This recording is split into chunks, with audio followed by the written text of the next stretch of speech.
Desert rolling thunder. Susanna McAllister had spent years running, never stopping long enough to be caught. But when a storm forced her into Ethan Coulter's cabin, she realized she might have found the one man she couldn't escape. He watched her from across the fire, his voice rough as the wind outside. "You got nowhere else to go, do you?" he murmured. "Reckon you'll be staying here, then." Chapter 1. The storm's unforgiving embrace. The wind howled a mournful ballad, a sound that seemed to seep into Susanna McAllister's very bones, mirroring the ache that had taken root there years ago. The sky, moments before a canvas of bruised purple and fading gold, had turned an ominous, churning gray. Fat raindrops, cold and stinging, began to pelt the parched earth, turning the dusty track into a treacherous mire. Her horse, a sturdy mare named Bess, whinnied nervously, tossing her head, her hooves slipping on the increasingly slick ground. Susanna leaned forward, murmuring soothing words, her gloved hand stroking Bess's damp neck. "Easy, girl. Easy. We'll find shelter." Shelter. The word felt like a cruel jest. For 5 years, shelter had been a fleeting, temporary thing. A hastily pitched tent beneath the indifferent stars, a crumbling abandoned shack, the dubious hospitality of a crowded, noisy boarding house in a town she'd leave before sunrise. Always running, always looking over her shoulder, the ghost of her past a relentless pursuer. The storm intensified, a roaring, swirling vortex of wind and rain that threatened to tear her from the saddle. Lightning cracked, illuminating the landscape in a stark, fleeting flash. In that brief, electric moment, she saw a faint, flickering light in the distance, a tiny beacon of hope against the encroaching darkness. Hope. Another word that felt foreign, almost forbidden. Yet, desperation clawed at her, overriding the ingrained caution that had kept her alive for so long. She urged Bess forward, the mare responding with a surge of renewed energy, sensing, perhaps, the promise of respite. The terrain was treacherous, the ground uneven and strewn with rocks. Each step was a gamble, a test of Bess's sure-footedness and Susanna's own dwindling strength. The rain was a solid sheet now, blinding her, plastering her hair to her face, soaking her to the bone. The wind ripped at her worn leather coat, the cold seeping into her, chilling her to her core. As they drew closer, the light resolved itself into the warm glow of a lamp shining through the window of a small, sturdy cabin. Smoke curled from the chimney, a tantalizing promise of warmth and dryness. Relief, sharp and unexpected, washed over her. She had found it, a place to weather the storm, at least for tonight. She reined Bess in at the edge of a small, roughly fenced yard. The cabin was built of logs, weathered and gray, but solid, a testament to the resilience of the man who had built it, no doubt. A porch ran the length of the front, offering a small measure of protection from the elements. Susanna dismounted, her legs stiff and aching. She led Bess towards a small, ramshackle lean to beside the cabin, offering what little shelter it could.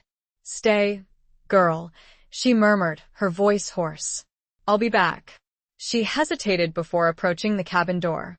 5 years of living on the fringes, of trusting no one, had ingrained a deep-seated wariness.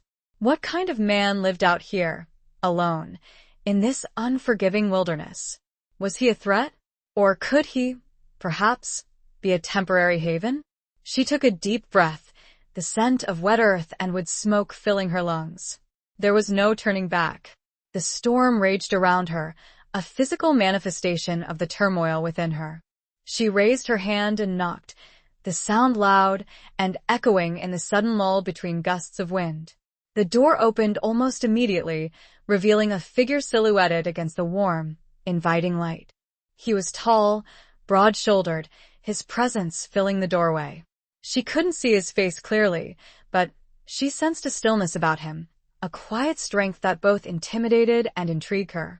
He didn't speak at first, his eyes, dark and unreadable, taking in her rain-soaked figure, her wind-tossed hair, the wary expression in her eyes. The silence stretched, punctuated only by the relentless drumming of the rain and the howling of the wind. Finally, His voice, roughened by the elements and a life lived outdoors, broke the silence. "You lost?" His tone was neither welcoming nor hostile, merely a statement of fact. Susanna swallowed, her throat dry. "My horse the storm," she struggled to find the words, her voice trembling slightly. "I saw your light. I need shelter. Just for the night." He studied her for another long moment, his gaze unwavering. She felt exposed, vulnerable, every secret she carried etched onto her face for him to read. She braced herself for rejection, for the harsh reality of being turned away, left to face the storm alone. Then, he stepped back, a slight, almost imperceptible movement, but enough to allow her entry. "Come in," he said, his voice still low and gruff. "Before you catch your death." She stepped inside, crossing the threshold into a world that was both alien and strangely comforting. The warmth of the fire enveloped her, a stark contrast to the biting cold outside. The cabin was small, sparsely furnished, but clean and tidy. A fire crackled merrily in the hearth, casting dancing shadows on the log walls. A simple wooden table and 2 chairs stood in the center of the room. A rifle hung above the fireplace, a silent reminder of the harsh realities of this land. He closed the door behind her, shutting out the storm, but not the sense of unease that still clung to her. He moved with an economy of motion, a grace that belied his rugged exterior. He was younger than she had first thought, perhaps in his late 30s, his face weathered and lined, but handsome in a hard, uncompromising way. His eyes, now that she could see them clearly, were a startling shade of blue, intense and piercing, as if they could see straight through her. He gestured towards the fire. "Get warm," he said. "I'll seat your horse." She nodded, grateful for his unspoken offer of assistance. She moved towards the hearth, holding out her hands to the flames, the warmth slowly seeping into her numb fingers. She watched him as he pulled on a heavy coat and a wide-brimmed hat, preparing to brave the storm once more. As he reached the door, he paused, turning back to look at her. His eyes, those unsettling blue eyes, met hers. And this time, he speaks with more intent, his gaze heavy with an unspoken question, something hidden but searching. "You got nowhere else to go, do you?" He murmured, his voice low, as rough as the wind outside, but with an underlying thread that she couldn't quite define. "Reckon you'll be staying here, then." It wasn't a question. It was a statement, an assessment, laced with something akin to understanding? Or was it pity? She couldn't tell. And the uncertainty of it, the unknown of this man and his isolated cabin, felt like a cliff edge, just as precarious as the storm-swept trail that had brought her here. Chapter 2. Shelter in a Stranger's Eyes. The door closed behind him with a solid thud, the sound echoing in the sudden quiet of the cabin. Susanna remained by the fire, her body slowly thawing, but her mind still racing. His words, "Reckon you'll be staying here," then, replayed in her head. It wasn't an offer of hospitality, not exactly. It was more like an acknowledgement of her predicament, a recognition of the desperation that had driven her to his doorstep. She glanced around the cabin, taking in the details. A worn saddle rested in one corner, a testament to his life as a writer. A stack of books sat on a small shelf near the bed, a surprising contrast to the ruggedness of the surroundings. A half-finished game of solitaire lay on the table, the cards worn and dog-eared, evidence of long, solitary evenings. Everything spoke of a life lived alone, a life of self-reliance and quiet contemplation. She was still shivering, despite the warmth of the fire. The dampness of her clothes clung to her, a constant reminder of the storm raging outside and the storm that still raged within her. She needed to get out of these wet things, but the thought of undressing in this stranger's cabin, even with him outside, made her uneasy. She found a rough blanket folded on a stool near the fire. She wrapped it around herself, pulling it tight, seeking a small measure of comfort and security. The rough wool scratched against her skin, but it was better than the clammy coldness of her wet clothes. She closed her eyes, listening to the wind howling outside, the rain battering against the windows. She imagined him out there, tending to Bess, battling the elements. What kind of man was he? What had brought him to this remote place? And why, despite her ingrained distrust of strangers, did she feel a flicker of something else in his presence? It wasn't trust, not yet. But it was a sense of recognition, as if she had met him before, in another life, another time. He returned sooner than she expected, his coat and hat glistening with rain. He shook himself off like a large dog, sending droplets of water flying. He removed his coat and hat, hanging them on pegs near the door. He didn't look at her directly, but she felt his presence, the quiet strength that emanated from him. He moved towards the fire, adding a few more logs, the flames leaping up in response. The firelight flickered across his face, highlighting the sharp lines of his jaw, the deep-set eyes, the hint of a scar that ran along his cheekbone. He was a man marked by life, by hardship, by the unforgiving landscape that surrounded them. He glanced at her, a brief, fleeting look, but enough to see the blanket wrapped tightly around her, the way she still shivered despite the fire's warmth. "You need to get out of those wet clothes," he said, his voice matter-of-fact. "There's a spare shirt and a pair of trousers in that chest." He gestured towards a wooden chest at the foot of the bed. "They'll be too big, but they'll be dry."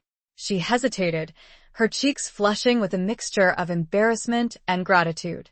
"Thank you," she murmured, her voice barely above a whisper. He nodded, turning away to tend to the fire, giving her a semblance of privacy. She quickly shed her wet clothes, shivering in the brief exposure to the cooler air.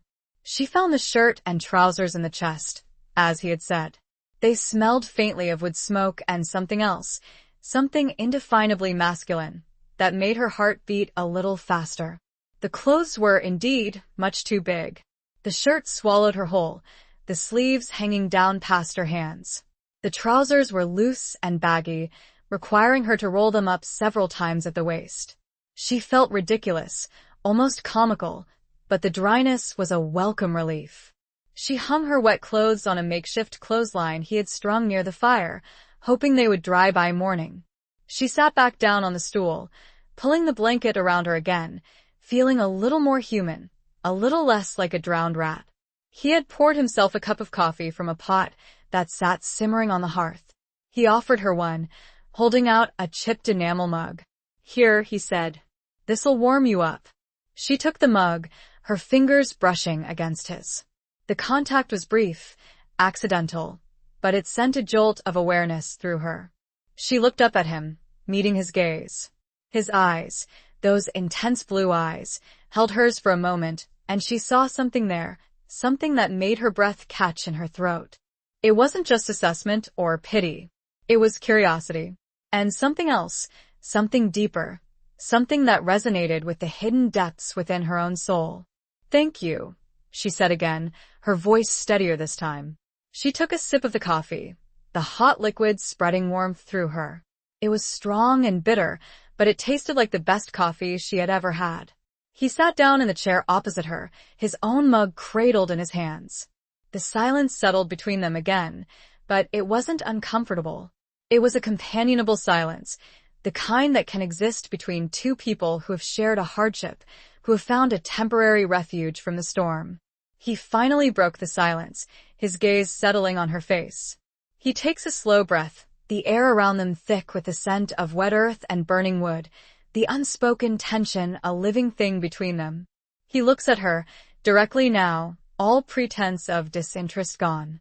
"Name's Ethan," he said, his voice low and steady, the sound a comforting rumble in the small cabin.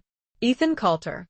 He paused, waiting, the unspoken question hanging in the air. "Who are you? And what are you running from?" Chapter 3. Whispers of a Haunted Past. The name, spoken with such quiet gravity, hung in the air. Ethan Coulter. It suited him, she thought. Strong, solid, like the man himself. She hesitated, the ingrained habit of secrecy warring with a nascent desire to connect, to share, even a small part of herself, with this stranger who had offered her shelter. "Susanna," she replied, her voice barely above a whisper. She stopped there, unwilling to offer her last name, unwilling to risk revealing too much. The past was a dangerous territory, best left unexplored. He nodded, accepting her reticence without comment. He didn't push, didn't pry. He simply waited, his blue eyes studying her face, as if trying to decipher the secrets hidden behind her guarded expression. Susanna, he repeated, the name rolling off his tongue with a slow, deliberate cadence. It sounded different when he said it, less fragile, more real. It's a good name. She managed a small, hesitant smile. Thank you. They lapsed into silence again, the only sounds the crackling fire and the relentless drumming of the rain against the roof. Susanna sipped her coffee, feeling the warmth spread through her, chasing away the last of the chill. She found herself studying him, taking in the details she hadn't noticed before. The lines etched around his eyes, evidence of long hours spent squinting against the sun. The calluses on his hands, testament to hard, physical labor. The way he held himself, with a quiet dignity, a sense of self-possession that spoke of a man who was comfortable in his own skin, who had faced his demons and survived. She wondered what his demons were. Everyone had them, she knew that much. Hers were a constant, gnawing presence, a shadow that followed her everywhere she went. She had learned to live with them, to keep them buried deep, but they were always there, lurking just beneath the surface, ready to rise up and engulf her at any moment. How long have you been out here? She asked, the question surprising even herself. She rarely spoke to strangers, let alone asked them personal questions. But something about Ethan Coulter, about the quiet strength he exuded, made her want to know more. He took a sip of his coffee, his gaze fixed on the dancing flames. Long enough, he replied, his voice evasive. She waited, sensing that there was more to the story, that he was wrestling with whether or not to share it. He finally looked at her, his eyes meeting hers. 5 years, he said, the words heavy with unspoken meaning. Same as you, I reckon. Her breath caught in her throat. How could he know? How could he possibly know how long she had been running? She searched his face, looking for any sign of mockery, of accusation, but she found only understanding. I don't know what you mean, she said, her voice trembling slightly, the lie sticking in her throat. He didn't argue, didn't contradict her. He simply held her gaze, his eyes unwavering. Maybe not, he said softly, but I see it in your eyes. The same haunted look I see in the mirror every morning. His words, so unexpected, so insightful, struck her to the core. She felt exposed, vulnerable, as if he had stripped away her defenses, seen the raw, wounded soul beneath. She wanted to deny it, to retreat back into the safety of her anonymity, but something held her back. Something in his eyes, a flicker of shared pain, of shared experience, that made her want to trust him. It was a long time ago, she said, her voice barely audible, the words a confession, a release. I had to leave. I had no choice. He nodded, his expression softening. I understand, he said. Sometimes running is the only choice. She looked at him, her eyes searching his. What about you? She asked, the question a whisper in the quiet cabin. What are you running from?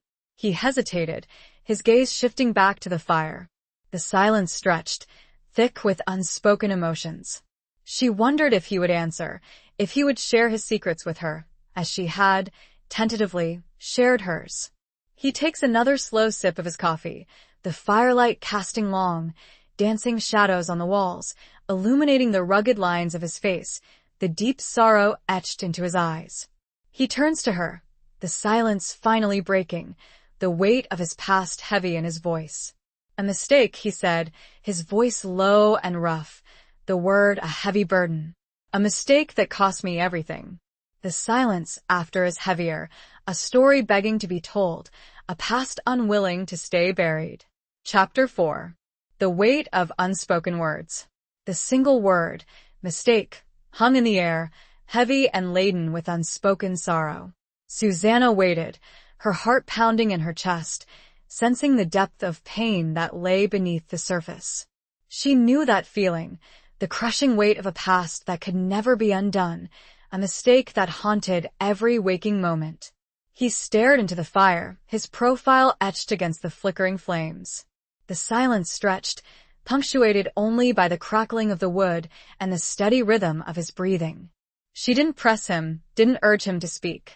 She knew that some wounds were too deep, too raw, to be easily exposed. Finally, he turned to her, his blue eyes clouded with a pain that mirrored her own. "It's a long story," he said, his voice hoarse. "I have time," she replied softly, her gaze meeting his. He took a deep breath, as if gathering the strength to speak the words that had been buried for so long. "I had a ranch," he began, his voice low and steady. "Not far from here. It wasn't much, but it was mine. I built it from the ground up, with my own 2 hands. She listened, her heart aching for him, for the loss she heard in his voice. She knew what it was like to lose everything, to have your world ripped away from you in an instant. "I had a partner," he continued, the word hesitant, as if it pained him to say it. "A man I trusted. A man I considered a friend." She saw the flicker of betrayal in his eyes, the shadow of a trust that had been shattered. She knew that feeling, too. The sharp, searing pain of being betrayed by someone you loved, someone you thought you knew. "We were doing well," he said, his voice laced with a hint of bitterness. "We had a good herd, a good life. But then things went wrong." He paused, his gaze drifting back to the fire, lost in the memories of the past. "There was a drought," he said. "A bad one. The worst I'd ever seen. The cattle started dying. We were losing everything." Susanna could imagine the scene, the desperation, the fear, the growing sense of helplessness. She had seen drought before, had witnessed the devastation it could wreak. He panicked, Ethan continued, his voice tight with emotion. "He started making bad decisions. He borrowed money from the wrong people. He did things he shouldn't have done." She waited, her breath held captive in her chest, sensing the darkness that was about to unfold. "There was a deal," he said, his voice barely above a whisper. "A deal with an outlaw gang. They promised to help us, to save the ranch. But it was a lie. They were only interested in taking everything we had." She closed her eyes, her heart sinking. She knew this story, or a version of it. She had lived it herself, in a different way, but with the same devastating consequences. "I tried to stop him," Ethan said, his voice filled with anguish. "I tried to reason with him, but he wouldn't listen. He was desperate, blinded by fear. He thought he was doing the right thing, but he was only making things worse." He looked at her, his eyes pleading for understanding. "I didn't know what to do," he said. "I felt helpless. I couldn't stop him. I couldn't save the ranch. I couldn't save him." The last word was choked with emotion, the pain of loss raw and palpable. Susanna reached out, her hand instinctively covering his. His skin was warm and rough, the contact sending a jolt of electricity through her. He looked down at her hand, his eyes widening slightly, surprised by the gesture. He didn't pull away, didn't reject her touch. He simply held her gaze, his eyes searching hers. "There was a confrontation," he said, his voice trembling slightly. "The outlaws, they came for what they were owed. There was shooting. People died." She squeezed his hand, offering a silent gesture of comfort, of understanding. She knew what it was like to witness violence, to be caught in the crossfire, to feel the terror of knowing that your life, or the lives of those you loved, were in danger. I tried to protect him," Ethan said, his voice breaking. "But it was too late. He was killed. And I was blamed. They said I was in on it, that I was part of the deal. They said I was a murderer." The words hung in the air, heavy and suffocating. Susanna felt a surge of anger, of injustice, on his behalf. She knew what it was like to be falsely accused, to be branded a criminal, to have your reputation, your life, destroyed by lies. The storm outside seemed to fade into the background, the only reality the shared pain, the unspoken understanding that flowed between them. He looks at her, his eyes filled with a desperate plea, the weight of his confession finally released, leaving him raw and exposed. I had to run, he said, his voice barely a whisper, the words a mirror of her own past.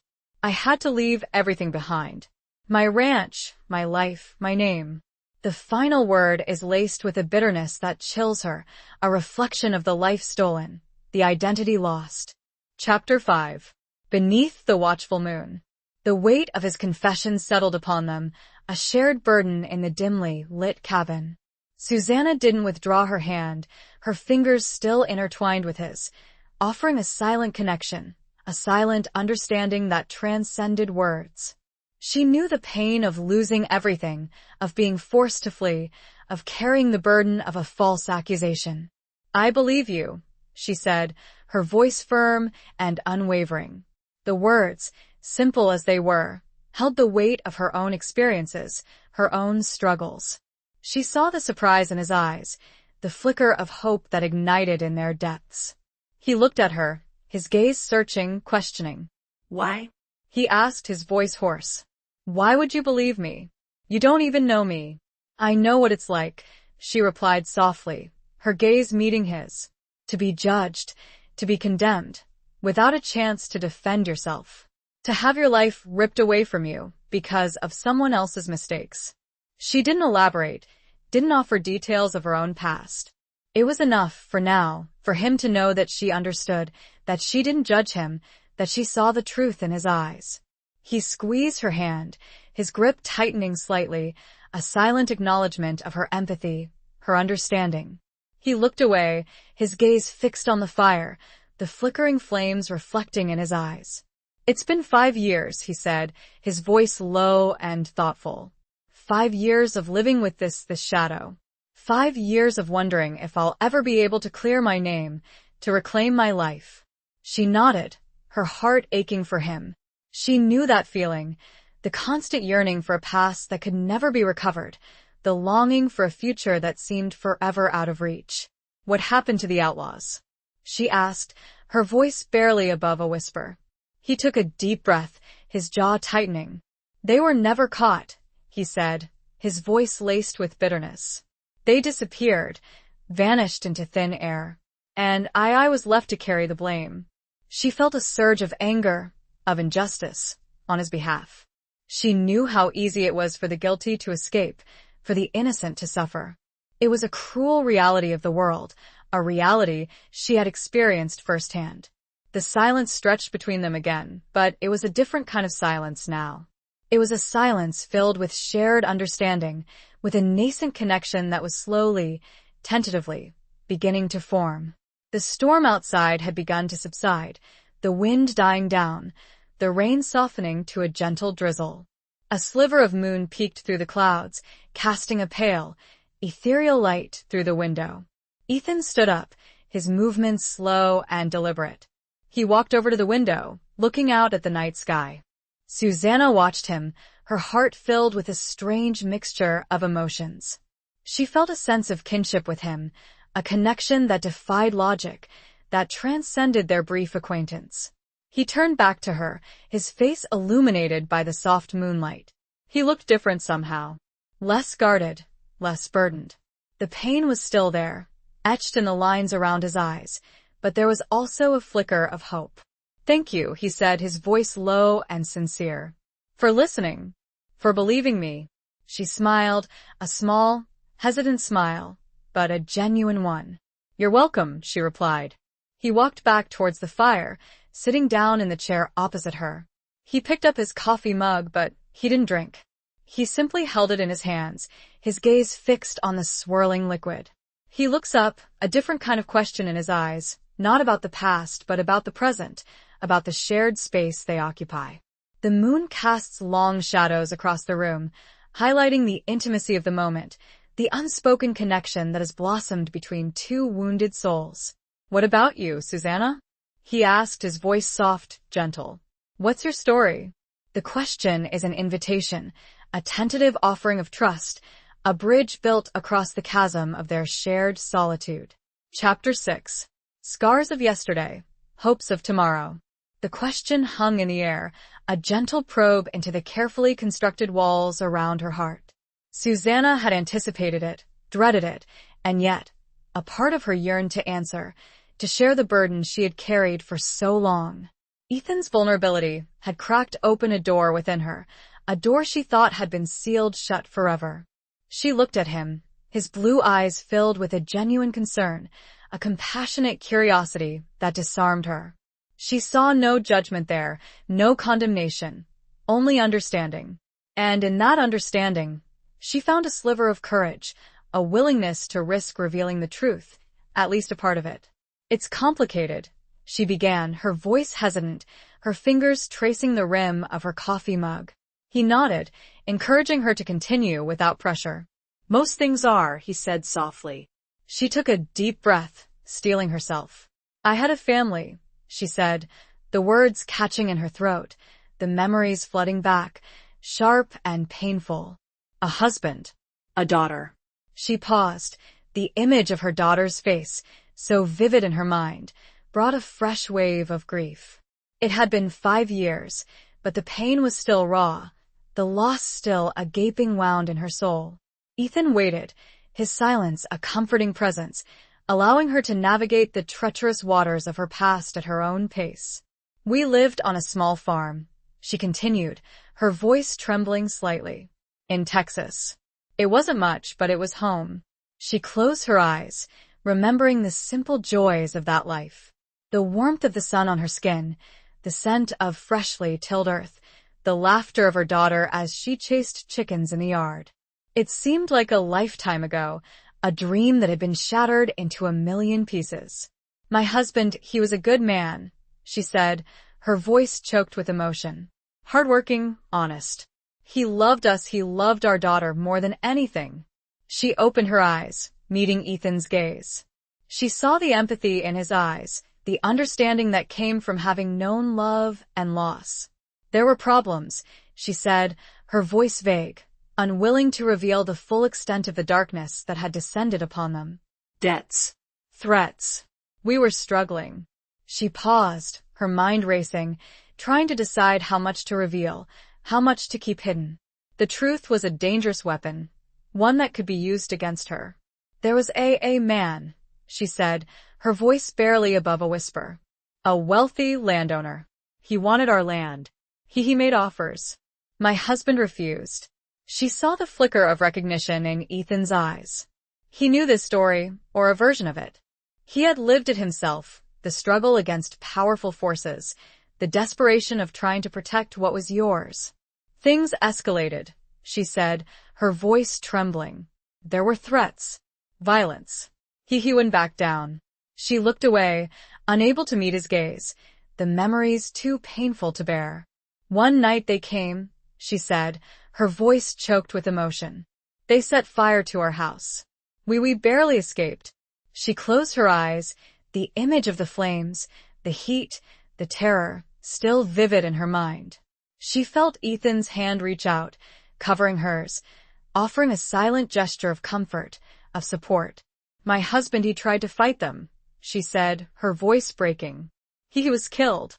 "And my daughter," she couldn't finish the sentence, the words choked off by a sob that escaped her lips. The pain was too raw, too overwhelming. She buried her face in her hands, her body shaking with grief. Ethan's arms were around her then, pulling her close, holding her tight.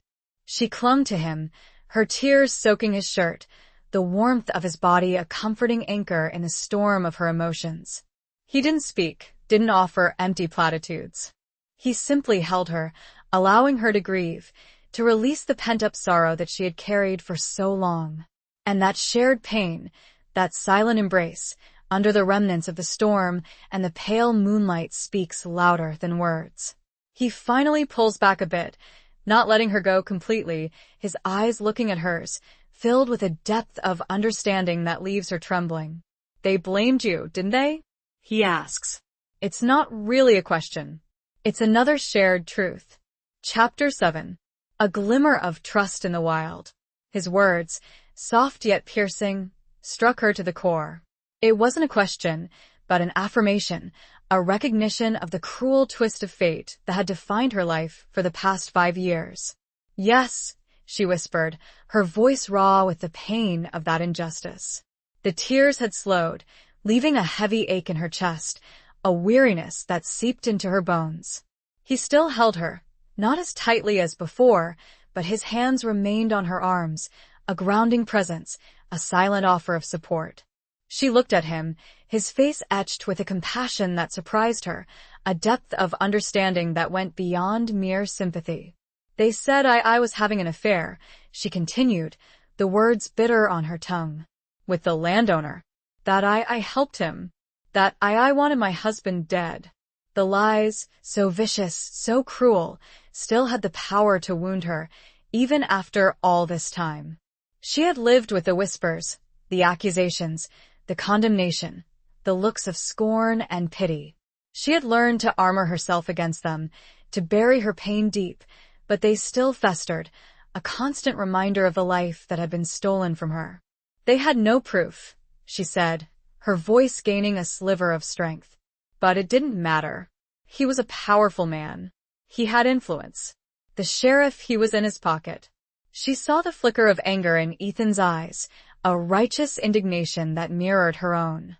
He knew what it was like to be on the wrong side of the law, to be powerless against a corrupt system. I had to run, she said, her voice barely above a whisper. I had to protect my daughter. They would have taken her from me. They would have blamed her, too. The thought of her daughter, caught in the crossfire of this twisted game, had been her driving force, the reason she had kept going, kept running, kept surviving. I left everything behind, she said. My home, my family, my name. I became someone else. She looked at him, her eyes pleading for understanding. I had to, she said. I had no choice. He nodded, his gaze unwavering. I know, he said softly. You did what you had to do. His words, so simple, so accepting, brought a fresh wave of relief. She had been judged, condemned by so many. To hear him say those words, to have him understand, without question, without reservation, meant more to her than she could express. He released her arms, his hands lingering on hers for a moment longer. He stood up, walking over to the fireplace, adding another log to the embers. The flames flickered, casting dancing shadows on the walls, illuminating his face. He turned back to her, his expression thoughtful. Where is she? He asked, his voice gentle. Your daughter. Susanna hesitated, her heart clenching with a fresh wave of pain. This was the hardest part, the secret she had guarded most fiercely. She's safe, she said, her voice evasive. With family. Far away from here. She couldn't say more, couldn't risk revealing her daughter's location, even to Ethan. The past was still a threat, the dangers still real. He seemed to understand, accepting her reticence without comment. He didn't push, didn't pry. He simply nodded, his eyes filled with a silent understanding. The dawn was beginning to break, the first rays of sunlight filtering through the window, painting the sky with hues of pink and gold. The storm had passed, leaving behind a world that felt washed clean, renewed. Outside the window a bird began to sing, its melody clear. He steps closer, not too close, respecting the fragile space between them, but close enough that she can feel the warmth radiating from him. He studies the soft glow of sunrise on her face, a glimmer of hope amidst the lingering sorrow. It's a new day, Susanna, he said, his voice low and steady, a promise in the quiet dawn. The words are simple, but they carry the weight of shared pain, of newfound hope, of a trust that is slowly, tentatively, beginning to blossom between two wounded souls. Chapter 8. Echoes of Betrayal and Longing. The new day brought with it a fragile sense of peace, a tentative calm after the storm, both literal and metaphorical. The sun streamed through the cabin window, illuminating the dust motes dancing in the air, highlighting the simple, rustic beauty of Ethan's home. Susanna had slept fitfully, curled up on a makeshift bed of blankets near the hearth, her dreams haunted by echoes of the past. She awoke to the smell of coffee brewing and the sound of Ethan moving around the cabin. He had already been outside, tending to Bess, she guessed. He was a man of quiet routine, of self-sufficiency, a man who found solace in the simple rhythms of life. She sat up, stretching her stiff muscles, feeling the lingering ache of the previous night's emotional turmoil. She watched him as he poured coffee into 2 mugs, his movements graceful and efficient. He turned, catching her gaze, a small, almost imperceptible smile gracing his lips. "Morning," he said, his voice still rough with sleep. "Morning," she replied, her voice a little hoarse. He handed her a mug, their fingers brushing briefly, sending a jolt of awareness through her. She took a sip of the coffee, the hot liquid warming her from the inside out. It was strong and bitter, just the way she liked it. They sat in silence for a while, sipping their coffee, watching the sun climb higher in the sky. The events of the previous night hung between them, unspoken but ever-present. They had shared their deepest wounds, their darkest secrets, forging a bond that was both fragile and profound. "What will you do now?" Ethan asked, breaking the silence, his voice thoughtful. She shrugged, her gaze drifting towards the window. "I don't know," she replied honestly. "Keep moving, I guess. That's all I've known for the past 5 years." He nodded, understanding. "It's hard to stop running," he said, his voice laced with a hint of sadness. "Even when you want to." She looked at him, her eyes searching his. "Do you ever think about going back?" She asked, the question tentative, hesitant. He took a deep breath, his gaze fixed on the distant horizon. "Sometimes," he admitted. "But it's not that simple. There are complications." She knew what he meant. The past was a tangled web, a labyrinth of lies and betrayals. It wasn't easy to escape its grasp, to reclaim a life that had been stolen. "My name," he said, his voice barely above a whisper. "It's still tainted.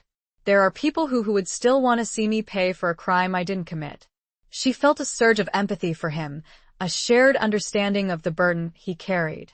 She knew what it was like to live with a false accusation, to be constantly looking over your shoulder, fearing the day when the past would catch up with you. Maybe things have changed," she said, her voice offering a sliver of hope.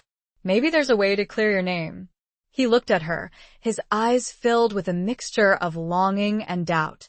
"I don't know," he said. "It's a risk, a big risk." She reached out, her hand covering his, a gesture of support, of solidarity. "Sometimes," she said softly, "you have to take risks to get back what you've lost." He squeezed her hand, his grip tightening slightly. He looked at her, his gaze intense, searching. He seized the sincerity in her eyes, the shared understanding of a life lived on the run, the yearning for something more. He sighs, the sound heavy with the weight of his decision, his gaze still locked with hers. He takes her hand, his rough, callous skin against hers, a connection that sends shivers through her. "What if?" He hesitates, the words barely audible, but heavy with a question that neither of them dare to speak aloud, a question about a future that suddenly, unexpectedly, seems possible, if only they dare to reach for it, to clear the past, to confront their fears. Chapter 9. The Price of Freedom, the Cost of Love.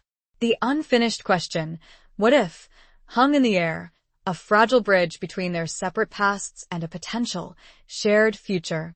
Susanna's heart pounded in her chest, a mixture of fear and anticipation swirling within her. She knew what he was asking, the unspoken possibilities that lay dormant, waiting to be awakened.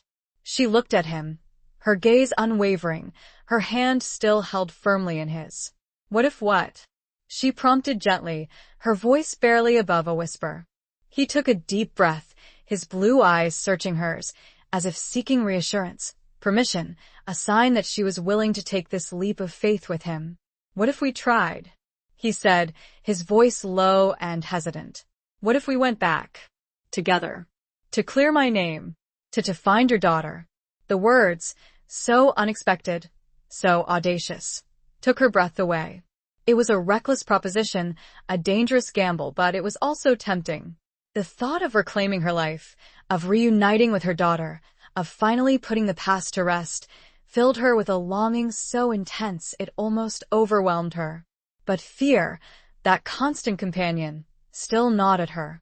"It's too risky," she said, her voice trembling slightly. "They'll never believe us. They'll kill you. And they'll take her." He tightened his grip on her hand, his touch reassuring. "We'll be careful," he said. "We'll find proof. We'll figure it out. Together." The word together resonated with her, a promise of shared strength, of mutual support. She had been alone for so long, carrying the burden of her past on her own shoulders. The thought of having someone by her side, someone who understood, someone who cared, was intoxicating. But the risks were real, the dangers palpable. She had lived in fear for 5 years, protecting her daughter, protecting herself. Could she really risk exposing them both to the dangers that still lurked in the shadows? "I don't know, Ethan," she said, her voice filled with doubt. I'm scared. He nodded, understanding. "I am, too," he admitted. "But I'm more scared of living like this. Of running, hiding, always looking over my shoulder.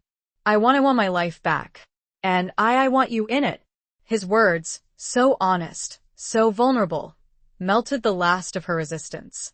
She saw the sincerity in his eyes, the depth of his feelings, the longing for a future that had seemed impossible only a few days ago.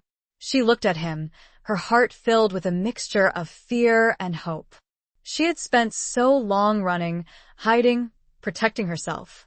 Could she really dare to stop, to turn and face the demons of her past? Could she really dare to believe in the possibility of a future with this man, this stranger who had become so much more in such a short time? The stakes were unfathomably high. Failure could mean the loss of everything. He waits, patient, understanding the gravity of her decision, the weight of the past that she carries. He sees the conflict in her eyes, the battle between fear and longing, the yearning for a life she thought was lost forever. The silence stretches, heavy with unspoken emotions, with the weight of a decision that could change everything. She takes a deep breath, a decision forming, a glimmer of hope flickering in the darkness. She looks at him, her eyes filled with a newfound resolve. "We'll need a plan," she says. The words are a commitment, a turning point, the first step towards a future that is as terrifying as it is exhilarating. Chapter 10. Shadows dancing on the horizon. The decision made, a fragile alliance forged, the cabin felt different. It was no longer just a shelter from the storm, but a crucible where a new future was being hammered out, tentative and uncertain, but real. "A plan," Ethan echoed, his voice firm, a spark of determination lighting his blue eyes. He released her hand, the warmth of his touch lingering on her skin. He stood up, pacing the small confines of the cabin, his mind already racing, calculating, strategizing. Susanna watched him, admiring his quiet strength, his ability to shift from vulnerability to decisive action. It was a quality she admired, a quality she needed. "We need information," he said, stopping in front of the window, his gaze fixed on the distant horizon. "We need to know who's still around, who's still in power, who remembers what happened." She nodded, her mind already working, piecing together the fragments of her own knowledge, the whispers and rumors she had heard during her years on the run. "The landowner," she said, her voice low and bitter. "Bartholomew Kane. He's the key. He's the one who orchestrated everything. He's the one who framed us both." Ethan turned, his eyes meeting hers. "He's still alive?" he asked. "As far as I know," she replied. "I heard rumors that he's even more powerful now, that he's expanded his holdings, that he controls everything." A shadow of fear flickered across Ethan's face, but it was quickly replaced by a steely resolve. "Then we start there," he said. "We find out what he's been up to. We find out who his allies are. We find out where he's vulnerable." It was a daunting task, a dangerous undertaking. Kane was a powerful man, a ruthless man, with connections that reached far and wide. He wouldn't hesitate to eliminate anyone who threatened his position, his empire. "We need to be careful," Susanna said, her voice warning. "He has eyes and ears everywhere. We can't just walk into town and start asking questions." Ethan nodded, his expression grim. "I know," he said. "We'll need to be discreet. We'll need to blend in. We'll need to find someone we can trust." Trust. It was a precious commodity, a rare and fragile thing in this world of betrayal and deceit. They had found a measure of trust in each other, but could they extend that trust to others? Could they find someone who would be willing to help them, to risk their own lives to expose the truth? They spent the rest of the day formulating a plan, a tentative outline of their next steps. It was a dangerous game they were playing, a dance with shadows, a gamble with their lives. But they were determined to see it through, to fight for their freedom, to reclaim their lives, to build a future together. As evening falls, they prepare. Ethan checks his rifle, the metallic click echoing in the quiet cabin. He turns, catching Susanna watching him, a question in her eyes. He approaches, the setting sun casting long shadows, highlighting the uncertainty, the danger that lies ahead, but also the shared determination that binds them together. "Ready?" he asks, his voice low, a mixture of apprehension and resolve. The question is more than just about their preparations. It's about their journey, their partnership, their leap of faith into the unknown. Chapter 11. Between the Law and a Heart's Desire. The word "ready" hung in the air, a loaded question that encompassed more than just their immediate preparations. It spoke to the perilous journey ahead, the uncertain future, the fragile bond they had forged.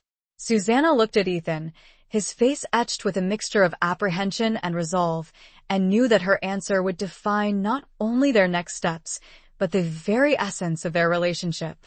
"As I'll ever be," she replied, her voice steady, masking the tremor of fear that ran through her. She met his gaze, her eyes reflecting a newfound determination, a willingness to face the dangers that lay ahead, as long as she didn't have to face them alone. He nodded, a small, almost imperceptible smile gracing his lips. He reached out, his hand gently touching her cheek, his thumb tracing the line of her jaw. The touch was brief, but electric, sending a shiver of awareness through her. "We'll do this together," he said, his voice low and reassuring. "We'll watch each other's backs. We'll get through this." She leaned into his touch, finding comfort in his strength, his unwavering belief in their ability to overcome the obstacles that lay ahead. She had been alone for so long, carrying the burden of her past on her own shoulders. To have someone by her side, someone who understood, someone who cared, was a gift she had never expected to receive. They gathered their supplies, packing food, water, ammunition, the meager necessities for their journey. They would travel light, move fast, avoid attracting attention. They knew that they were walking a tightrope, balanced between the law, which had branded them as criminals, and their heart's desire to reclaim their lives, to find justice, to build a future together.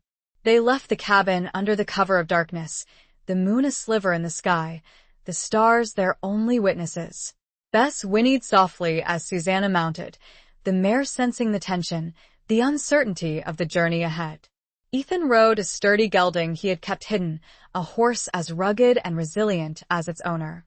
They rode in silence, the only sounds the rhythmic thud of the horse's hooves and the whisper of the wind through the trees. The landscape was familiar yet foreign, a reminder of the life Susanna had lost, the life she was fighting to reclaim. As they rode, Susanna's thoughts drifted back to her daughter. She imagined her, safe and sound, with family who loved and cared for her. She clung to that image, that hope, as a source of strength, a reason to keep going, to keep fighting. She had made a promise, to her daughter, to herself, that she would not let her live under that shadow. Their journey was long and arduous. They faced every turn with a mix of anxiety and determination. But they have each other, they have their plan, and they are not backing down. As they neared a small, almost deserted town, nestled in a valley, the first rays of dawn began to paint the sky. The town was a crossroads, a place where travelers and traders passed through, where whispers and rumors could be gleaned, where information could be bought and sold. They knew this town was dangerous, that Cain had eyes everywhere. But they are running out of options.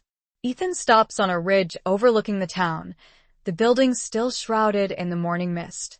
He looks at Susanna, his eyes filled with a question, a silent assessment of her resolve.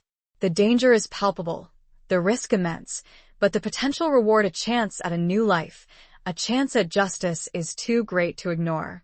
He's asking her, without words, Are you sure? Chapter 12.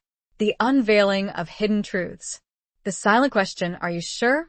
Hung between them, a stark reminder of the perilous path they had chosen. Susanna met Ethan's gaze, her heart pounding in her chest, a mixture of fear and determination swirling within her. She saw the doubt in his eyes, the unspoken concern for her safety, for their future. But she also saw the unwavering resolve, the quiet strength that had drawn her to him in the first place. Yes, she replied, her voice firm, unwavering. She had come too far, sacrificed too much, to turn back now. She had a daughter to protect, a life to reclaim, a future to build. And she wouldn't do it alone. She had Ethan by her side, a partner, a protector, a man she was beginning to love. He nodded, a small, almost imperceptible smile gracing his lips. He reached out, his hand gently touching her arm, a silent gesture of reassurance, of solidarity. They rode down into the town, their senses on high alert, scanning the faces, the buildings, the shadows, for any sign of danger. The town was small, dusty, a collection of weathered buildings huddled around a central square. A saloon, a general store, a blacksmith shop, a sheriff's office, the usual trappings of a frontier town. They dismounted, tying their horses to a hitching post outside the general store. They had agreed that Susanna would go inside, posing as a traveler passing through, seeking information, while Ethan remained outside, keeping watch, ready to intervene if necessary. Susanna entered the store, her heart pounding in her chest. The air was thick with the scent of dust, leather, and spices. A few customers browsed the shelves, their eyes lingering on her, assessing her, judging her. She ignored them, focusing on her task. The storekeeper, a portly man with a walrus mustache and shrewd eyes, approached her. "Can I help you, ma'am?" he asked, his voice polite but wary.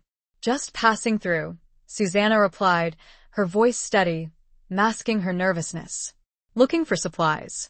She pretended to browse the shelves, her eyes scanning the store, searching for any clue, any hint of information that might be useful.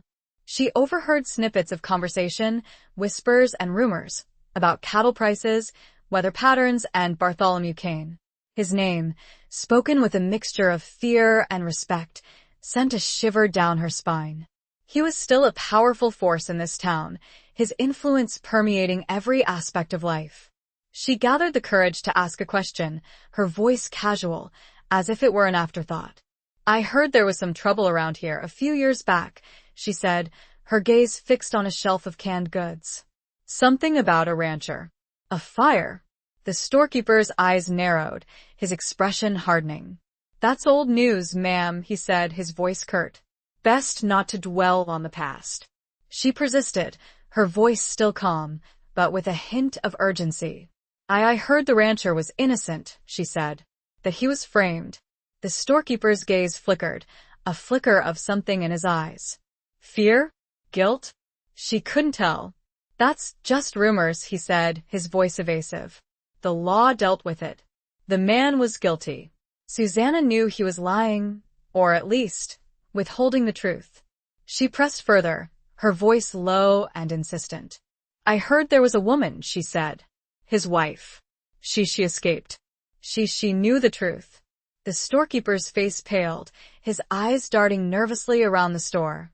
He leaned closer, his voice barely above a whisper. "You shouldn't be asking these questions, ma'am," he said. "It's dangerous." He glances towards the door, a nervous tick in his eye. He lowers his voice even further, almost a whisper. "Kane, he still has eyes and ears everywhere. He doesn't like people digging up the past." He pauses, a flicker of fear, but also something else, a glimmer of conscience, perhaps, in his eyes. "There was a deputy," he whispers, almost too quietly to hear, "back then. He knew something. He tried to speak out. He disappeared." The implication is clear, a chilling warning of the dangers that lurk beneath the surface of this seemingly quiet town. Chapter 13. A bond forged in fire and fear. The storekeeper's hushed warning, the chilling tale of the disappeared deputy, hung heavy in the air. Susanna felt a cold dread creep through her, a stark reminder of the power they were up against, the ruthlessness of Bartholomew Kane. She forced herself to remain calm, to maintain the facade of a casual traveler, but her mind was racing, piecing together the fragments of information. "Thank you," she said, her voice steady, masking the tremor of fear that ran through her. "I appreciate your discretion." She purchased a few items, a token gesture to avoid suspicion, and left the store, her heart pounding in her chest. Ethan was waiting outside, his hand resting on the butt of his rifle, his eyes scanning the street, alert for any sign of danger. She approached him, her expression grim. "We need to be careful," she said, her voice low and urgent. "He still has eyes everywhere. And there's more to the story. A deputy, he knew something. He disappeared." Ethan's jaw tightened, his eyes hardening. "We need to find out what happened to him," he said. He might be the key to everything. They knew that they were walking a dangerous path, that every step they took could lead them closer to the truth, or closer to their demise. But they were determined to press on, to uncover the secrets that lay hidden beneath the surface of this seemingly quiet town. They sought refuge. As they walked by the saloon, music spills out onto the street. They find a small, secluded alleyway behind the saloon, a hidden space where they could talk without being overheard. The air was thick with the smell of stale beer and smoke, but it offered a temporary respite from the prying eyes of the town. They sat down on a stack of discarded crates, their backs against the rough brick wall. The sounds of the saloon, the raucous laughter, the clinking glasses, the tinny piano music provided a backdrop to their hushed conversation.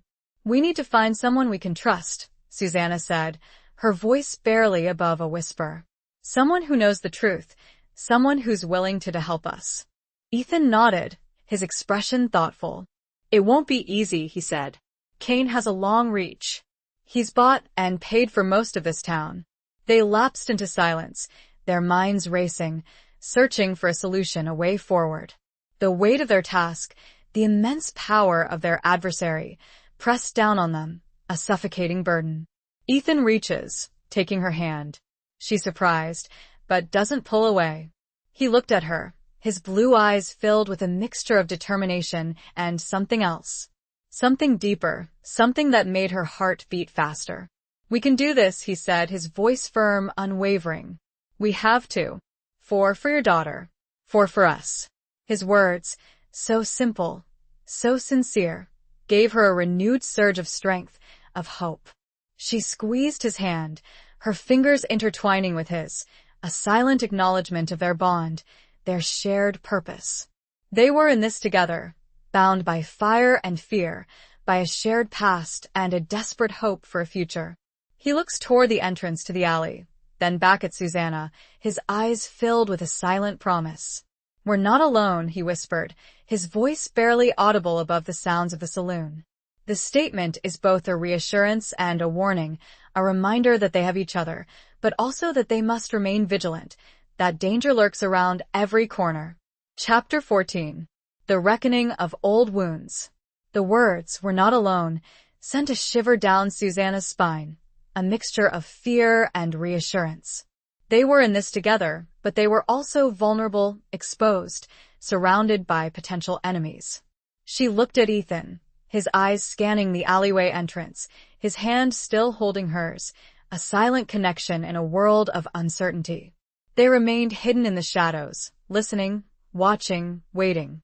The sounds of the saloon, the laughter, the music, the clinking glasses seemed to mock their precarious situation, a reminder of the normalcy they had lost, the life they were fighting to reclaim. After what seemed like an eternity, a figure emerged from the back door of the saloon, a shadowy silhouette against the dim light. It was a woman, her movements hesitant, cautious. She looked around, her eyes scanning the alleyway, as if searching for someone. Ethan squeezed Susanna's hand, a silent signal. He recognized the woman. "It's Maggie," he whispered, his voice barely audible. "She used to work out at my ranch." She knows the truth. Susanna's heart pounded in her chest. This could be their chance, their opportunity to find an ally, someone who could help them expose Kane's lies, clear Ethan's name, and finally bring justice to their past. But it was also a risk, a gamble. Could they trust her? Was she still loyal to Ethan, or had she been bought and paid for by Cain? Ethan stepped out of the shadows, his hand still holding Susanna's, drawing her with him. "Maggie." He called out softly, his voice cautious but firm. The woman startled, turning towards them, her eyes widening in surprise. She recognized Ethan immediately, her face registering a mixture of shock, fear, and relief. "Ethan?" she whispered, her voice trembling. Is that really you?" "It's me, Maggie," Ethan replied, his voice reassuring. "And this is Susanna." She needs our help." Maggie looked at Susanna, her eyes assessing, questioning. She saw the weariness in her face, the fear in her eyes, but also the determination, the unwavering resolve. What's going on?" Maggie asked, her voice hesitant. "What are you doing here?" It's dangerous." Ethan explained, his voice low and urgent, recounting the events of the past 5 years, the lies, the betrayal, the injustice. He told her about Susanna's plight, her husband's murder, her daughter's exile, Cain's ruthless pursuit. Maggie listened, her eyes widening with each revelation, her face paling with the weight of their story. She remembered the events, the fire, the accusations, the whispers that had circulated throughout the town. She had always suspected that something wasn't right, that Ethan had been framed, but she had been too afraid to speak out, too afraid of Cain's power. "I knew it," she said, her voice trembling. "I knew he was innocent, but I was scared. He has everyone in his pocket." She looked at Susanna, her eyes filled with compassion. I want to help," she said. I can't stand by and watch this injustice continue. I owe it to Ethan. And to your daughter." Relief washed over Susanna, a wave of gratitude for this unexpected ally, this woman who had risked her own safety to offer them her assistance. They had found someone they could trust, someone who could help them navigate the treacherous waters of this town, someone who could help them expose the truth. Maggie looks around, nervous, aware that they are vulnerable, exposed. She gestures towards the back door of the saloon. "Come inside," she whispers, her voice urgent. "We can't talk here. It's not safe." She pauses, a flicker of fear in her eyes, but also a newfound determination, a willingness to fight for what's right. "He's here." "Cain." "He's in the saloon." "Right now." Chapter 15. Whispers of redemption in the wind. The revelation that Cain was inside the saloon sent a jolt of adrenaline through Susanna. Fear, sharp and immediate, threatened to paralyze her, but it was quickly followed by a surge of anger, a fierce determination to confront the man who had destroyed their lives.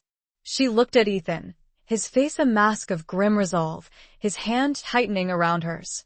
Maggie led them through the back door of the saloon, into a dimly lit hallway that smelled of stale beer and sweat.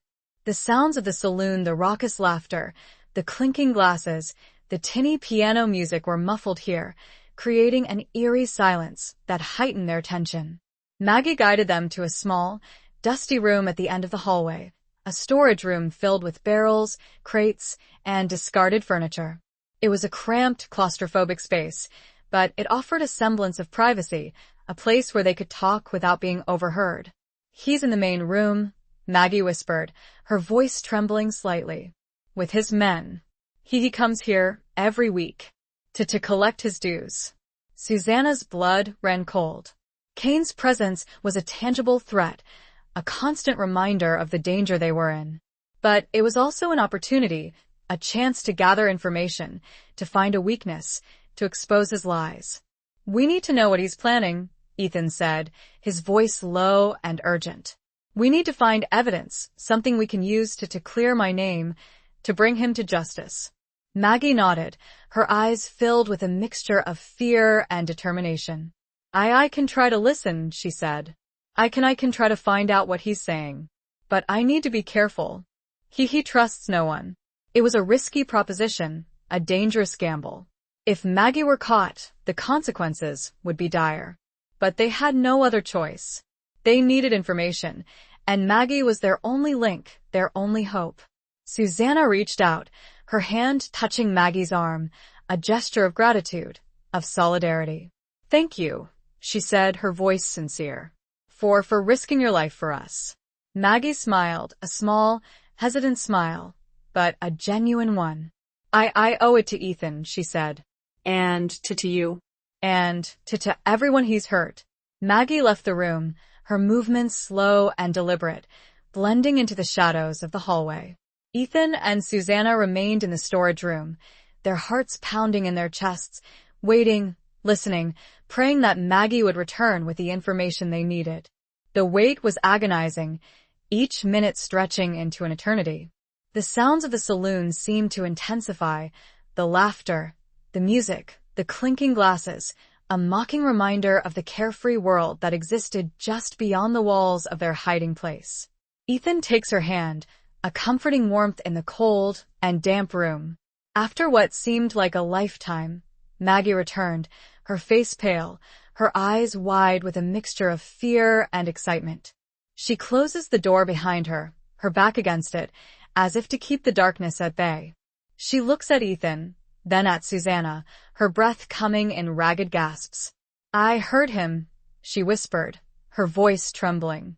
He's planning something. "Something big. He's going to run for governor." The revelation is a bombshell, a chilling indication of Cain's ambition, his insatiable hunger for power, and the lengths he's willing to go to achieve it. Chapter 16. The Heart's Uncharted Territory. The news that Bartholomew Cain was planning to run for governor hit Susanna like a physical blow. It was a chilling confirmation of his ambition, his ruthlessness, his insatiable hunger for power. If he succeeded, he would be untouchable, his crimes buried forever, his victims silenced for good. She looked at Ethan, his face a mask of grim determination, his eyes burning with a righteous anger that mirrored her own. "We can't let that happen," he said, his voice low and fierce. "We have to stop him. We have to expose him for what he is." Maggie nodded, her fear tempered by a newfound resolve.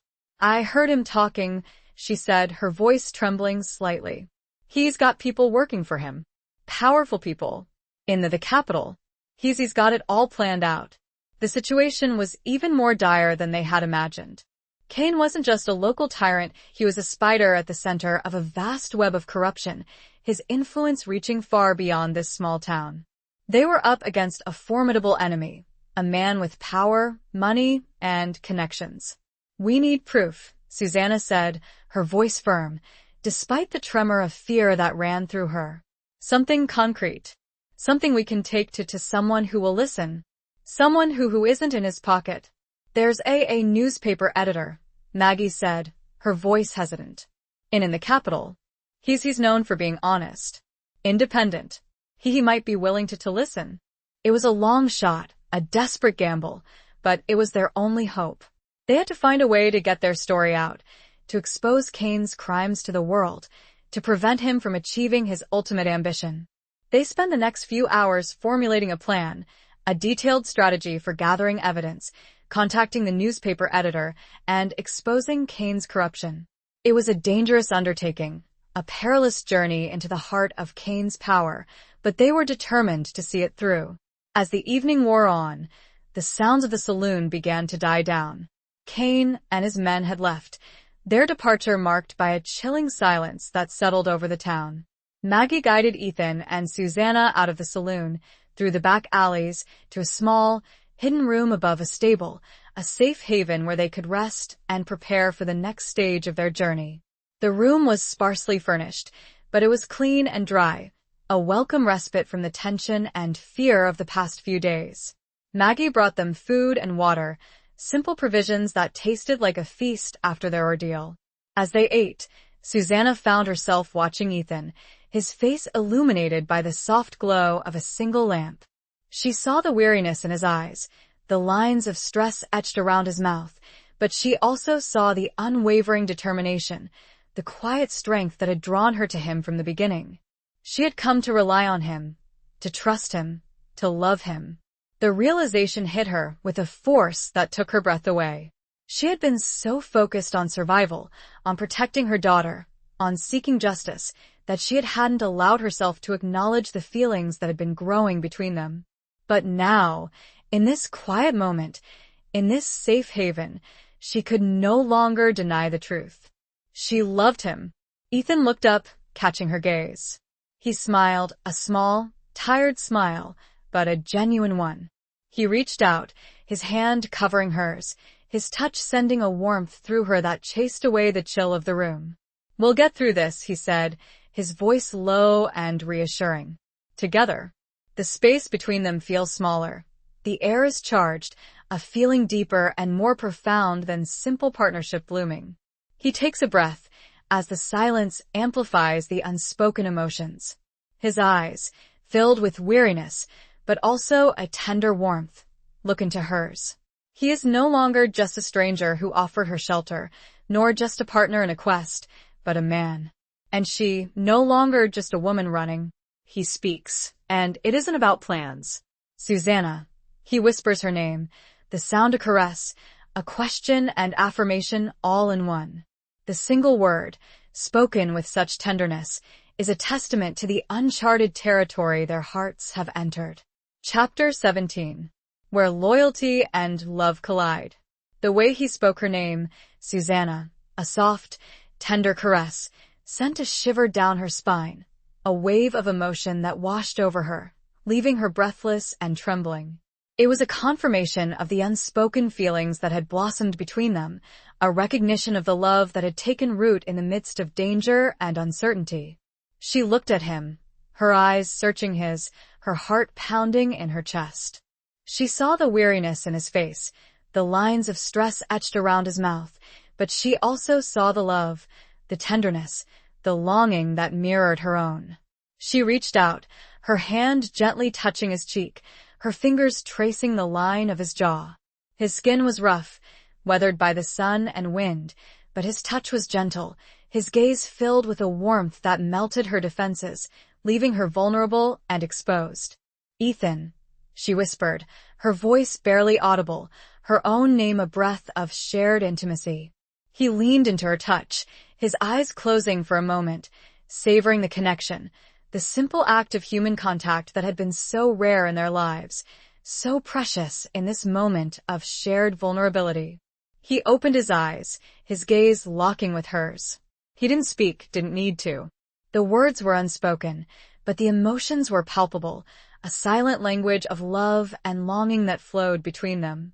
He leaned closer, his breath warm on her face, his eyes searching hers, questioning, seeking permission, a silent invitation to bridge the final distance between them. She nodded, a small, almost imperceptible movement, but enough.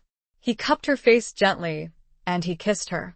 It was a slow, tender kiss, a gentle exploration, a hesitant expression of the feelings that had been simmering beneath the surface for so long. It was a kiss of shared pain, of shared hope, of a love that had blossomed in the most unlikely of circumstances. The kiss deepened, becoming more passionate, more urgent, a release of the pent-up emotions, the fear, the longing, the uncertainty that had defined their lives for so long.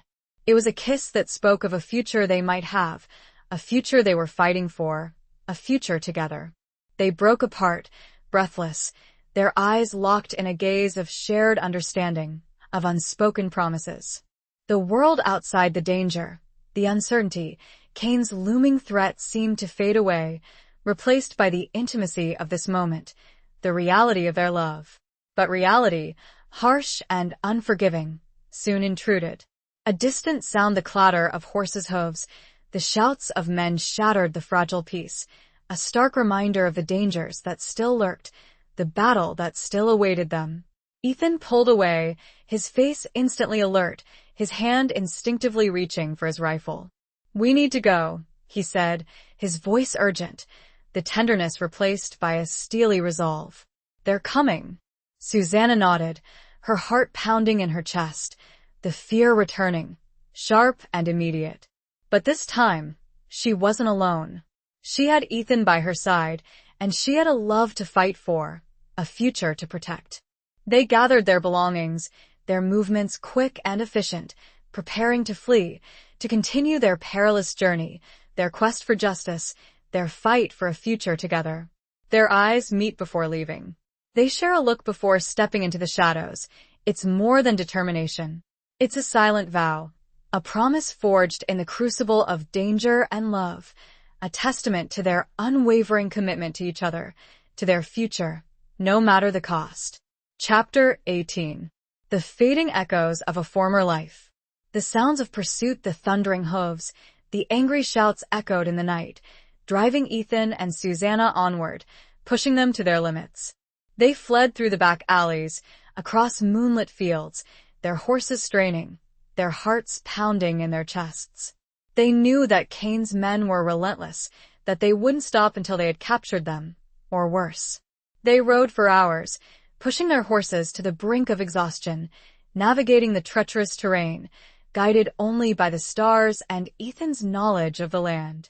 They were fugitives, hunted, their lives hanging by a thread, their love a fragile flame in the darkness.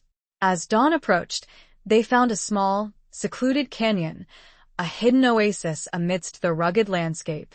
They dismounted, their bodies aching, their minds numb with fatigue. They tended to their horses, offering them water and rest, knowing that their survival depended on the strength and endurance of these loyal animals. They found a small cave, a natural shelter hidden behind a curtain of rocks and brush. It was a cramped, uncomfortable space, but it offered a semblance of protection, a place to hide, to rest, to regroup. They collapsed on the hard ground, their bodies exhausted, their minds reeling from the events of the past few days. They had escaped Kane's clutches for now, but they knew that the danger was far from over. They were still fugitives, still hunted, their future still uncertain. Susanna looked at Ethan, his face etched with weariness, his eyes clouded with concern. She reached out, her hand gently touching his arm, a silent gesture of reassurance, of love. "We'll get through this," she said, her voice soft but firm. "We have to." He nodded, a small, tired smile gracing his lips.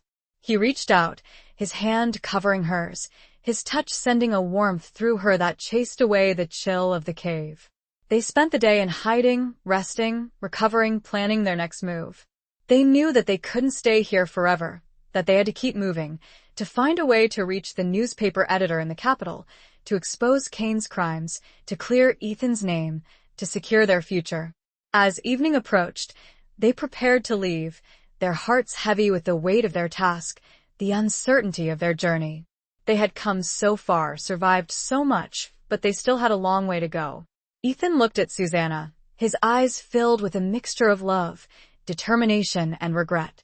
"I wish," he began, his voice hesitant, his gaze drifting towards the fading light of the setting sun. "I wish things could have been different. I wish we could have met under different circumstances." She understood. The life they could have had.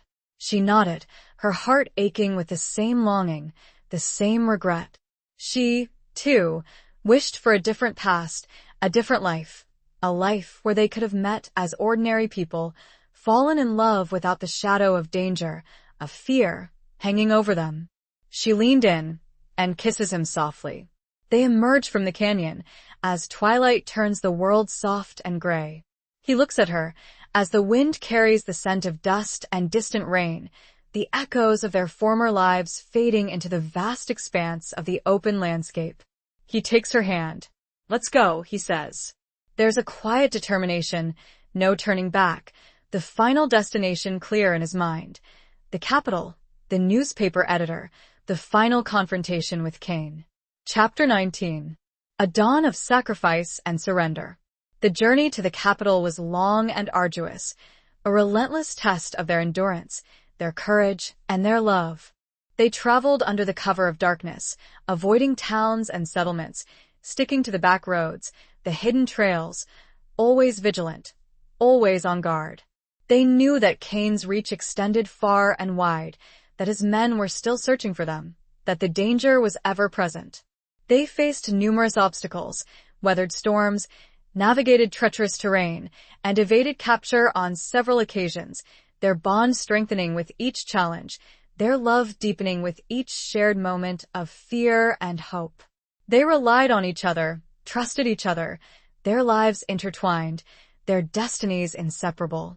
As they neared the capital, the landscape changed, the rugged wilderness giving way to rolling hills, cultivated fields, and signs of civilization.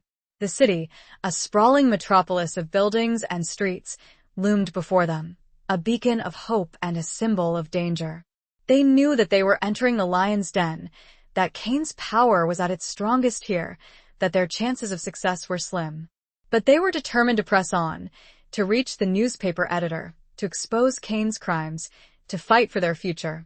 They found a small, discreet boarding house on the outskirts of the city, a place where they could blend in, remain anonymous, and prepare for their final confrontation.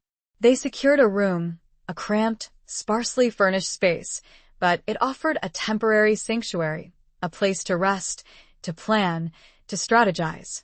They spent hours poring over the information Maggie had given them, piecing together the evidence, formulating a plan to present their case to the newspaper editor, a man named Mr. Abernathy, known for his integrity and his willingness to challenge the powerful. They knew that time was running out, that Kane was likely aware of their presence in the capital, that he would be tightening his grip, closing in on them. They had to act quickly, decisively, before it was too late. They decided that Ethan would approach Mr. Abernathy, presenting the evidence, telling their story, while Susanna remained hidden, protected, in case something went wrong. It was a risky plan, but it was their only option.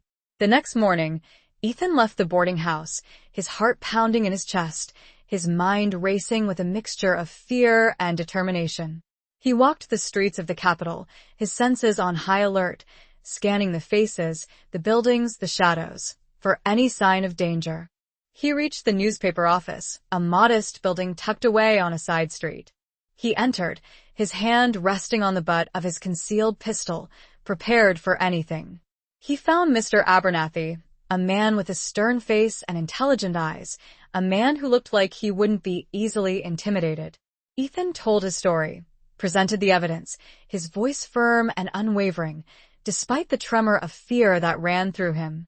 Mr. Abernathy listened intently, his expression unreadable, his questions sharp and probing. As Ethan spoke, he realizes he can't go through with it. Not without Susanna. Ethan abruptly stops. He is to go back for her. He is to have her by his side. He runs back to the boarding house, bursting into their room, his face flushed, his eyes filled with a desperate urgency. Susanna is startled by his sudden return, alarmed. Her senses are on alert. She sees a change on his face. "I can't do it without you," he says, his voice raw with emotion. I need you with me. We face this together. Or not at all." His words are a testament to their love, their partnership, their unwavering commitment to each other, a decision born not of strategy, but of the heart. Chapter 20. The final confrontation of hearts and horizons. Ethan's words, "I can't do it without you," resonated with Susanna, a testament to their bond, their love, their shared destiny.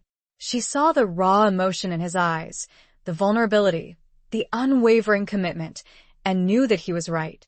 They had come this far together, faced every danger, every obstacle, side by side.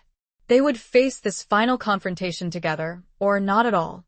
She nodded, her heart swelling with a mixture of fear and love. "Then let's go," she said, her voice firm, unwavering.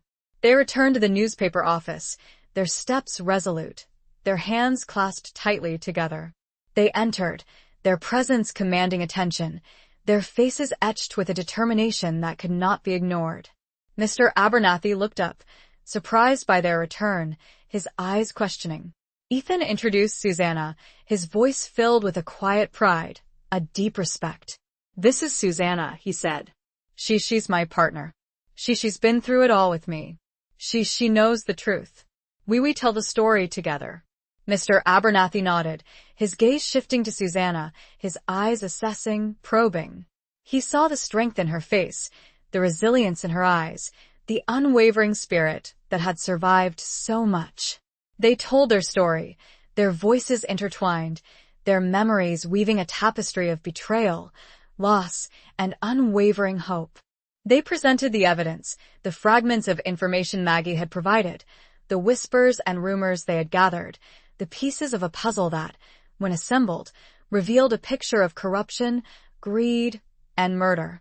Mr. Abernathy listened intently, his expression unreadable, his questions sharp and probing.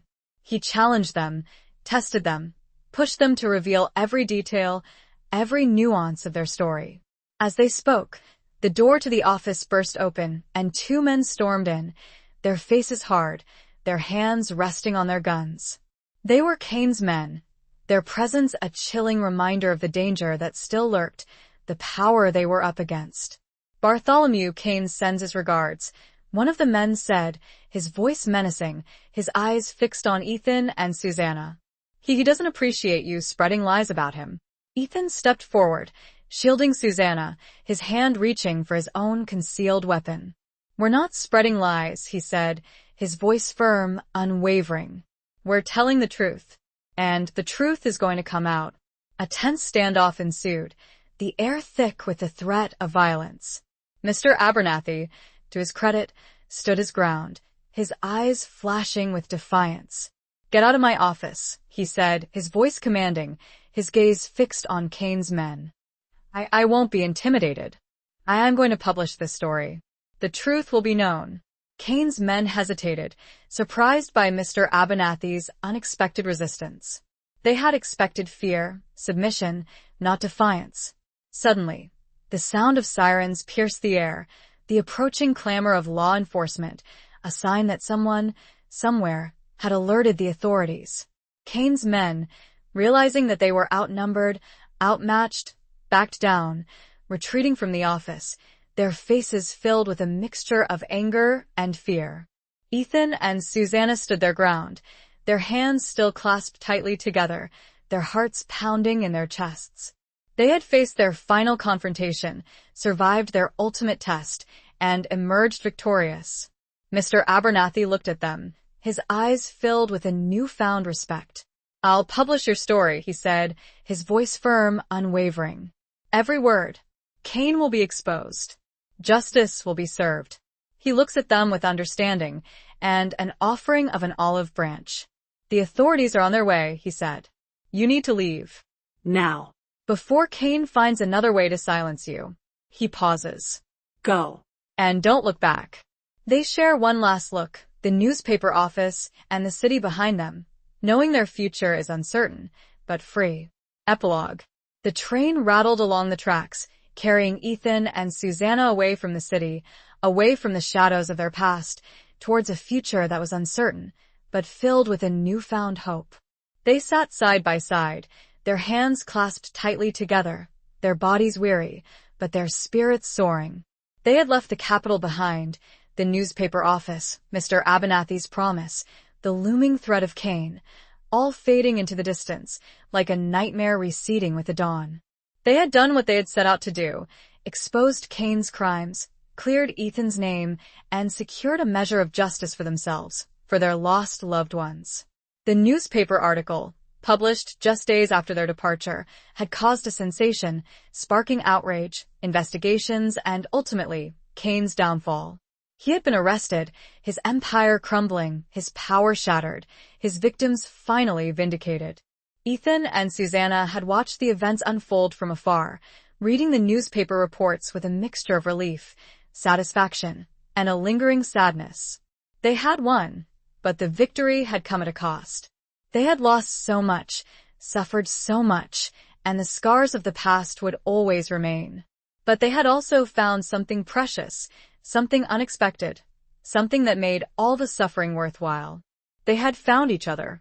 They had found love in the midst of danger, hope in the midst of despair, a connection that transcended their shared pain, their shared past, their uncertain future.